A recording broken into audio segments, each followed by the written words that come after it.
الحمد لله نحمده ونستعينه ونستغفره ونؤمن به ونتوكل عليه ونعوذ بالله من شرور أنفسنا ومن سيئات أعمالنا. من يهده الله فلا مضل له ومن يضلله فلا هادي له. ونشهد أن لا إله إلا الله وحده لا شريك له. ونشهد أن سيدنا وحبيبنا وشفيعنا وسندنا ومولانا محمدًا عبده ورسوله صلى الله تعالى عليه وعلى آله وأصحابه وبارك وسلم تسليمًا كثيرًا كثيرًا. أما بعد، فقد قال الله سبحانه وتعالى: كنتم خير أمة أخرجت للناس تأمرون بالمعروف وتنهون عن المنكر. صدق الله ومولانا العلي العظيم، ونحن على ذلك لمن الشاهدين والشاكرين، والحمد لله رب العالمين. صدر محترم، اسٹیج پر موجود جمعیت علماء مغربی بنگال کے جنرل سیکریٹری الحاج حضرت مولانا قاری شمس الدین صاحب دامت برکاتہم، اس مدرسے کے محتمم مولانا قاری ریاست اللہ صاحب دامت برکاتہم، ہمارے رفیق سفر مفتی نجم الحق صاحب، علماء اکرام، معزز حاضرین مجلس، پردہ نشین مائیں اور بہنیں، جیسا کہ مجھے معلوم ہوا کہ یہ اس مدرسے کا جو دستار بندی کا اجلاس ہے 106 سالہ، الحمدللہ یہ اجلاس ہو رہا ہے جس میں ہم اور آپ شریک ہیں۔ میرے بھائیوں، چونکہ میری بھاشا اردو ہے اور آپ کی بھاشا بنگلہ ہے، آپ میری بھاشا نہیں جانتے، میں آپ کی بھاشا نہیں جانتا،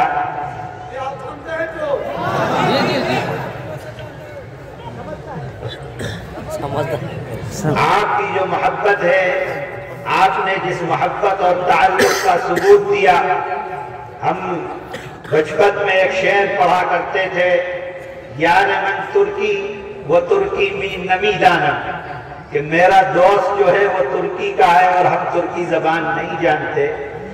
میں دل کی گہرائیوں سے اس مدرسے کے ذمہ داران، اس ضلع کے جمعیت علماء کے تمام ذمہ داران، مدرسے کے اساتذہ عظام اور مدرسے سے تعلق رکھنے والے، جمعیت علماء سے تعلق رکھنے والے تمام افراد کو دل کی گہرائیوں سے مبارکباد پیش کرتا ہوں۔ اللہ تعالی ہم تمام کی حفاظت فرمائے، اللہ تعالی ہم تمام کو اپنی مرضیات پر چلنے کی توفیق عطا فرمائے۔ میرے بھائیوں، وقت بہت کم ہے، مجھ کو ابھی 10-15 منٹ کے اندر یہاں سے نکلنا ہے، چونکہ ابھی 12 بجے میری ٹرین ہے اور مجھ کو پھر کلکتے واپس ہونا ہے، اس لیے بہت لمبا کچھ کہنے کا وقت نہیں ہے۔ مختصر آپ اس بات کو اپنے ذہن میں رکھیں کہ ہم تمام کے تمام اللہ کے بندے ہیں، اللہ نے ہم کو پیدا کیا، اس دنیا کے اندر بھیجا، بھیجنے کا مقصد بتا دیا کہ میں نے تم کو پیدا کیا ہے تاکہ تم اپنے اللہ کی عبادت کرو، تم اپنے اللہ کو راضی کرنے کی کوشش کرو۔ میرے بھائیوں، میرے آقا حضرت محمد صلی اللہ علیہ وسلم سے پوچھا کہ یہ بتلائیے کہ سب سے بہترین انسان کون ہے؟ سب سے بہترین انسان کون ہے؟ اللہ کے نزدیک سب سے زیادہ اچھا کون انسان ہے؟ کون انسان سب سے زیادہ بھلا ہے؟ تو میرے آقا حضرت محمد صلی اللہ علیہ وسلم نے ارشاد فرمایا خیر الناس من ينفع الناس، سب سے بہترین وہ انسان ہے جو لوگوں کے کام آتا ہے، سب سے بہترین وہ انسان ہے جو لوگوں کی بھلائی کے لیے کام کرتا ہے، سب سے بہترین وہ انسان ہے جو لوگوں کو نفع پہنچاتا ہے۔ آپ صلی اللہ علیہ وسلم نے یہ نہیں فرمایا کہ جو مسلمان کو نفع پہنچائے، آپ نے نہیں فرمایا کہ جو مومن کو نفع پہنچائے، آپ نے نہیں فرمایا جو اپنے دھرم کے ماننے والوں کو نفع پہنچائے۔ اللہ کا نبی ارشاد فرماتا ہے من ينفع الناس، جو لوگوں کو نفع پہنچاتا ہے، انسانوں کو نفع پہنچاتا ہے۔ یہ دیکھ کر نہیں کام آتا کہ فلاں ہندو ہے، فلاں مسلمان ہے، فلاں سردار ہے، فلاں عیسائی ہے، بلکہ اگر کوئی پریشان ہے، اگر کوئی مصیبت کے اندر ہے، اگر کسی کو مدد کی ضرورت ہے، جو انسان مدد کے لیے آگے تو ہے، جو انسان لوگوں کی مدد کرے، جو انسان کی مدد کرے، میرے آقا حضرت محمد صلی اللہ علیہ وسلم فرماتے ہیں من ينفع الناس، وہ سب سے زیادہ بہترین انسان ہے، سب سے زیادہ خیر والا انسان ہے۔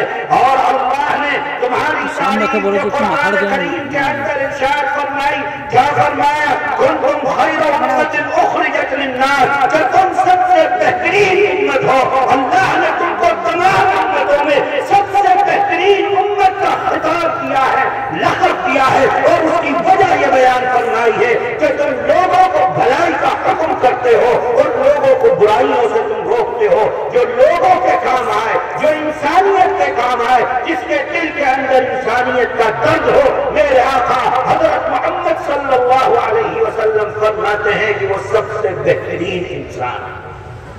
جمعیت علماء، آپ کی جماعت، آپ کے بزرگوں کی جماعت، آپ کے بزرگوں نے جمعیت علماء کے پلیٹ فارم سے کبھی اپنی سیاست کو نہیں چمکایا۔ جو لوگ جمعیت علماء کا استعمال اپنی سیاست کے لیے کرتے ہیں، یاد رکھیں وہ کہ وہ جمعیت علماء کے ساتھ درپیوگ کرتے ہیں۔ جمعیت علماء خالص مذہبی جماعت ہے۔ جمعیت علماء کا کام بنیادی دو کام ہے۔ ہر انسان جمعیت علماء سے تعلق رکھنے والا یاد رکھے، ذمہ دار یاد رکھے، ورکر یاد رکھے، جمعیت علماء کا ممبر یاد رکھے۔ جمعیت علماء کا کام سیاست کرنا نہیں ہے، جمعیت علماء کا کام ووٹوں کو لینا نہیں ہے، جمعیت علماء کا کام اسمبلی میں اور پارلیمنٹ کے اندر جا کر بیٹھنا جمعیت علماء کے نام کے اوپر نہیں ہے۔ جمعیت علماء کے بنیادی طور پر دو کام ہیں، ایک اللہ کے دین کی حفاظت کرنا اس سرزمین کے اوپر، اور دوسرا کام جمعیت علماء کا اللہ کی مخلوق کی مدد کرنا ہے۔ میرے بھائیوں، اگر کہیں اسلام کے اوپر آ جاتی ہے، اگر کہیں مسجد کا مسئلہ ہے، مدرسے کا مسئلہ ہے، دین کا مسئلہ ہے، دین کی حفاظت کا مسئلہ ہے، جمعیت علماء آگے آ کر دین کی حفاظت کے لیے اپنے کردار کو ادا کرتی چلی آ رہی ہے۔ آزادی سے پہلے جمعیت علماء نے اپنے کردار کو ادا کیا۔ میرے بھائیوں، آپ یاد کیجئے حضرت شیخ الاسلام حضرت مدنی رحمت اللہ علیہ کی وہ تقریر جو آپ نے خالق دین حال میں انگریزوں کے سامنے جب آپ کے اوپر مقدمہ چلا ہے بغاوت کا، تو آپ نے جو تقریر کی ہے اور فرمایا کہ انگریز سن لے، اگر ملک کے اندر اس لیے آیا ہے کہ یہاں سے قرآن کو ختم کر دے، حدیث کو ختم کر دے، فقہ کو ختم کر دے، اسلام کو ختم کر دے، تو یاد رکھے انگریز کہ اسلام کے اوپر جان دینے والا سب سے پہلا شخص حسین احمد مدنی ہوگا۔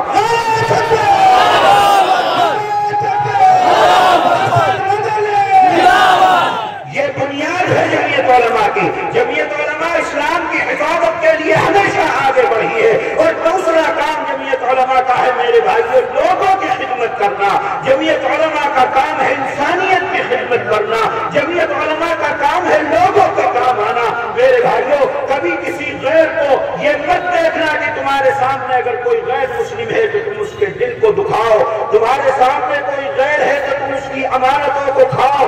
یاد رکھو اللہ قرآن کے اندر ارشاد فرماتے ہیں حکیم لقمان اپنے بیٹے کو نصیحت فرما رہے ہیں، لا تشرکن باللہ شیئا، اے میرے بیٹے اللہ کے علاوہ کسی کی عبادت مت کرنا۔ اور پھر نصیحت فرماتے ہیں کہ نمازوں کو پڑھو، اور پھر نصیحت فرماتے ہیں کہ لوگوں کو بھلائی کا حکم کرتے رہو اور لوگوں کو برائی سے روکتے رہو۔ اے اللہ کے بندو، کیا تم نہیں جانتے اسلام نماز اور صرف روزے کا نام نہیں ہے، بلکہ اسلام نام ہے سچ بولنے کا، اسلام نام ہے امانت کو ادا کرنے کا، میرے بھائیوں اسلام نام ہے بھوکے کو کھانا کھلانے کا، میرے بھائیوں اسلام نام ہے، میرے بھائیوں اسلام نام ہے اندھے کو راستہ دکھانے کا۔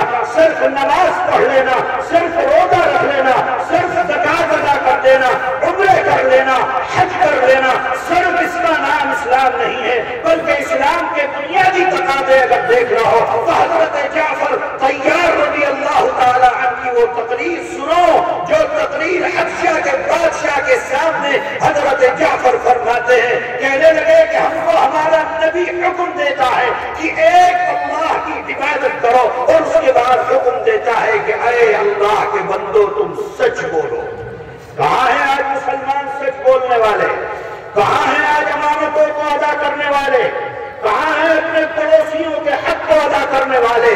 آج پڑوسی پڑوسی سے پریشان ہے، آج بھائی بھائی سے پریشان ہے، آج مسلمان مسلمان سے پریشان ہے۔ میرے عزیزو، یہ اسلام نہیں ہے، یہ دین نہیں ہے، یہ دھرم نہیں ہے جس دھرم کو ہم نے اپنا لیا۔ میرے آقا حضرت محمد صلی اللہ علیہ وسلم جو فرما کر گئے ہیں اس کے مطابق اپنی زندگی بنانے کی کوشش کرو، لوگوں کے کام آؤ، انسانیت کے کام آؤ۔ ہندو اور مسلمان تم کو نہیں دیکھنا ہے، تم کو دھرم اور غیر دھرم نہیں دیکھنا، بلکہ اگر کوئی پریشان ہے اس پریشان حال کی مدد کرنا، یہ تمہارا دھرم ہے، یہ تمہارا دین ہے، یہ تمہارا اسلام ہے۔ میرے بھائی، اگر تم نے اس پر عمل کر لیا تو تم نے اپنے آقا حضرت محمد صلی اللہ علیہ وسلم کی سنت کو زندہ کر لیا۔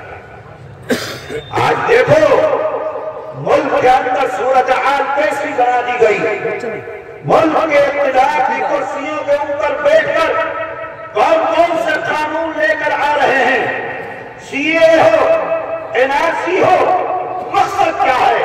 ایک ہی مقصد ہے کہ ہندو اور مسلمان کو بانٹ دیا جائے، ہندو اور مسلمان کے درمیان دیواروں کو کھڑا کر دیا جائے، ہندو اور مسلمان کو الگ کر کے اپنے اقتدار کی کرسی کے اوپر بیٹھا جائے۔ میرے بھائیوں، وہ آج اپنے اقتدار کی کرسی کے لیے اس ملک کے سنویدھان کو بھی آگ لگانے کی کوشش کر رہے ہیں۔ میرے بھائی، ہم اس اقتدار کی کرسیوں کے اوپر بیٹھے ہوئے لوگوں کو، اور خاص طور پر وزیر داخلہ اس ملک کے جو پورے ملک کے اندر ہندو اور مسلمان کے درمیان نفرت کی فضا کو عام کرنے کا کام کر رہے ہیں، ہم وزیر داخلہ کو یہ بات بتلا دینا چاہتے ہیں کہ اس ملک میں اگر تم 100 مرتبہ زندگی لو، 100 مرتبہ مرو، پھر 100 مرتبہ زندہ ہو، پھر 100 مرتبہ مرو، اور تم یہ چاہو کہ مسلمان اپنے دین کو چھوڑ دے، تم مر جاؤ گے، ختم ہو جاؤ گے، لیکن مسلمان سے اس کے دین کو نہیں چھین سکتے ہو۔